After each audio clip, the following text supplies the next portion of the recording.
Aminata a un prénom simple, mais pourtant lourd de signification. Un prénom que l'on porte sans vraiment en saisir toute la portée, jusqu'à ce que la société se mette à définir ce que cela doit signifier.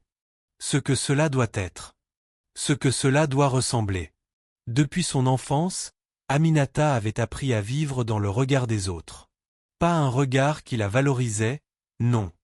Mais un regard qui la scrutait. Qui la jugeait sans même se poser de questions. Elle avait compris tôt qu'il y avait des règles invisibles et intangibles qui semblaient dicter ce qui était beau, ce qui était acceptable. Et elle ne correspondait pas à ces règles. Elle se demandait souvent « Pourquoi ai-je l'impression de ne jamais faire partie de la norme ?» Les autres enfants à l'école lui faisaient sentir qu'elle était différente. Les petites filles se retrouvaient à échanger des astuces de maquillage, à discuter des tendances en matière de coiffure. Elles avaient cette espèce de complicité qu'Aminata n'arrivait pas à comprendre, un monde parallèle auquel elle n'avait pas accès. Elle se contentait de rester là, un peu à l'écart, un peu trop large dans ses vêtements, un peu trop en retrait. Les autres semblaient n'avoir aucun problème à s'intégrer.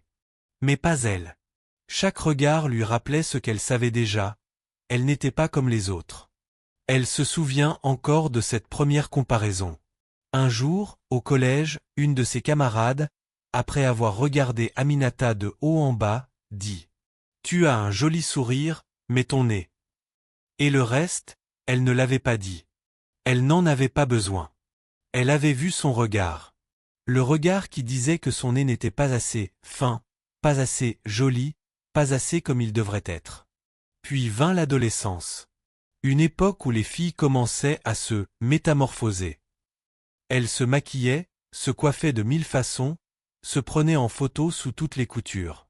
Et Aminata regardait. Sans pouvoir participer pleinement à tout cela. Ses traits, ses formes, son apparence, n'étaient pas ceux que les magazines glorifiaient, ni ceux qu'on voyait sur les podiums ou dans les émissions de télé. Elle s'était donc adaptée, comme elle avait toujours appris à le faire. Elle avait appris à s'effacer. À ne pas déranger. À ne pas trop attirer l'attention. Les vêtements larges étaient son armure. La posture courbée était sa façon de disparaître dans un monde qui semblait ne pas avoir de place pour elle. C'était étrange. Elle ne comprenait pas pourquoi, au fond, personne ne lui disait qu'elle était belle, ou du moins, qu'elle était suffisante. Elle n'était pas parfaite. Mais est-ce que quelqu'un l'était? Mais non. On lui disait « Tu es jolie, mais si tu pouvais perdre un peu de poids, ce serait mieux. Si tu avais un nez plus fin, tu serais parfaite. » Les messages étaient là, subtils, mais omniprésents. Le si était omniprésent. Si seulement elle pouvait être différente. Si seulement elle correspondait mieux aux attentes des autres. Elle s'enfermait dans un cercle vicieux.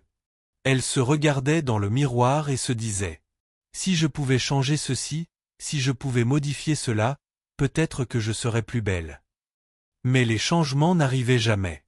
Et les complexes s'installaient. Elle se trouvait trop foncée, trop grande, trop musclée, trop différente. À l'adolescence, les réseaux sociaux sont venus ajouter une couche supplémentaire. Sur Instagram, Snapchat et Facebook, elle voyait des images de filles parfaites. Des corps qui semblaient sculptés par les mains d'un artiste, des visages parfaitement lumineux, des sourires éclatants. Aminata se comparait sans cesse à ces images. Elle passait des heures à scroller, à scruter, à imaginer un monde où elle serait comme celle qu'elle voyait. Elle se disait « Si seulement je pouvais être comme elle, peut-être que je serais heureuse. » Mais chaque jour qui passait, son propre reflet la faisait souffrir un peu plus. Elle ressentait une douleur sourde, un poids qu'elle ne pouvait pas déposer. Les visages parfaits des autres semblaient souligner encore plus son manque. Elle ne correspondait pas. Elle n'était pas assez. Il n'y avait pas un jour où elle ne se sentait pas exclue, rejetée. Pas un jour sans qu'elle n'ait ce sentiment lancinant de ne pas être à la hauteur des attentes. Pas un jour sans qu'elle ne se dise que son apparence était un fardeau. Un jour, après une nouvelle soirée où elle s'était sentie invisible, elle se rendit compte de l'ampleur du malaise. Elle n'avait pas juste des complexes. Elle avait une haine silencieuse de son apparence. Elle avait l'impression que la société lui avait dit qu'elle n'était pas assez. Et au fond d'elle, elle avait accepté cette vérité. Elle ne le disait pas à voix haute, mais elle se sentait en dehors de tout. Elle était la fille bizarre, différente, la trop sombre, la trop ronde. La pas assez. Et pourtant, elle était intelligente, brillante, pleine de rêves. Mais la société ne voyait que l'apparence. Ce soir-là, elle se regarda dans le miroir, une dernière fois. Elle se posa la question suivante. Pourquoi ai-je accepté cette souffrance pendant si longtemps? Puis, sans crier gare, un déclic se produisit. Elle comprit. Elle comprit que la société l'avait façonnée à son image. Elle avait intériorisé ses jugements sans même s'en rendre compte. Elle avait appris à détester ce qui la rendait unique. Elle avait appris à se haïr pour ce qu'elle était. Mais ce soir-là, quelque chose changea en elle. Elle décida d'arrêter. Elle décida de ne plus jouer selon les règles imposées par une société superficielle, une société qui ne savait pas regarder au-delà des apparences.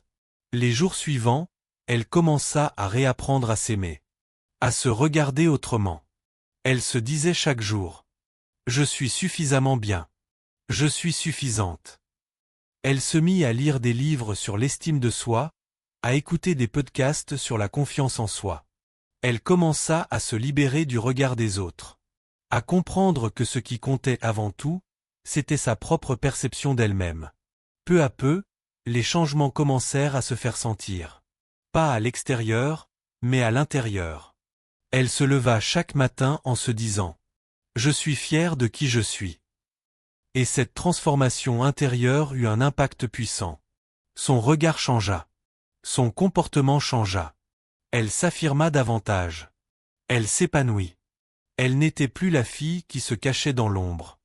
Elle était la femme qui rayonnait de l'intérieur. Elle avait cessé d'attendre l'approbation des autres. Elle n'en avait plus besoin. Elle comprit alors que sa beauté ne résidait pas dans les critères imposés par la société, mais dans sa capacité à se voir. Aujourd'hui, Aminata n'est plus complexée. Elle est devenue un modèle de courage et de force pour beaucoup. Elle inspire ceux qui l'entourent, sans jamais chercher à se conformer aux attentes extérieures. Elle sait maintenant que la véritable beauté ne se trouve pas dans les standards de la société, mais dans la liberté d'accepter et d'aimer ce que nous sommes, tout simplement. Après avoir fait face à ses peurs et ses complexes, Aminata n'était plus la même personne. Elle n'était plus cette fille qui se cachait derrière des vêtements larges, qui attendait d'être validée par les autres. Non. Elle était devenue une femme différente, une femme consciente de sa propre valeur. Elle s'était libérée des chaînes invisibles de la société, des chaînes qui lui avaient dicté qu'elle devait ressembler à un certain idéal pour être suffisante. Mais ce processus de transformation ne s'est pas fait en un jour. Cela a pris des mois. Des années, même. Les premiers jours étaient difficiles. Elle se souvenait encore de ces moments où elle se regardait dans le miroir avec une pointe de doute. Elle se disait parfois: et si je n'étais pas assez jolie, après tout? Mais au fur et à mesure, elle apprit à ignorer cette voix intérieure. Elle la remplaça par des affirmations positives, des paroles de réconfort. Chaque matin, elle se disait: je suis belle telle que je suis. Je suis digne d'amour, de respect et de bonheur. Les compliments qu'elle recevait étaient maintenant différents. Ce n'étaient plus des compliments superficiels sur son apparence. Non. Ce sont des compliments sur qui elle était. Sa force intérieure, son intelligence, son sourire qui rayonnait de confiance. Un jour, alors qu'elle marchait dans la rue, elle croisa une jeune fille, probablement dans la même situation qu'elle, accablée par les mêmes regards, les mêmes jugements. Cette jeune fille la regarda et lui dit, timidement: je vous admire tellement. Vous êtes tellement différente. Vous avez l'air tellement confiante. Aminata Esarita. Elle prit une profonde inspiration, et avec un sourire sincère, lui répondit: tu sais, la confiance ne vient pas d'un corps parfait. Elle vient de l'acceptation de soi. Quand on se donne la permission d'être soi-même, c'est là qu'on devient réellement belle. La jeune fille la regarda avec des yeux pleins d'espoir. Et Aminata sut à cet instant qu'elle avait trouvé sa véritable mission dans la vie. Ce n'était pas juste de se libérer de ses complexes. c'était aussi de libérer les autres. Aminata décida alors de créer une plateforme en ligne, un espace de partage, de soutien et d'échange, où les gens pouvaient parler de leurs complexes, de leurs luttes, et où chacun pouvait trouver des conseils pour apprendre à s'accepter. Elle y partageait des témoignages, des astuces sur la confiance en soi, des méditations pour se libérer des pensées négatives et des exercices pour redécouvrir sa beauté intérieure. Elle ne voulait plus que personne ne se sente seul. Elle savait ce que c'était que de se sentir invisible, rejeté, et piégé par des standards de beauté irréalistes. Elle ne voulait plus que cela se reproduise pour quelqu'un d'autre. Mais, plus important encore, Aminata comprit que la beauté n'était pas une simple question d'apparence. La beauté était un mélange d'âme, de cœur, et de l'énergie que l'on dégage. C'était la manière dont on traitait les autres, la manière dont on se tenait dans ce monde, la manière dont on s'acceptait. Et cela, personne ne pouvait le voler. Aujourd'hui, Aminata est une référence. Pas pour son apparence, mais pour son courage et sa liberté. Elle inspire des milliers de personnes, celles qui, comme elle autrefois, sont prisonnières de l'image qu'on leur impose.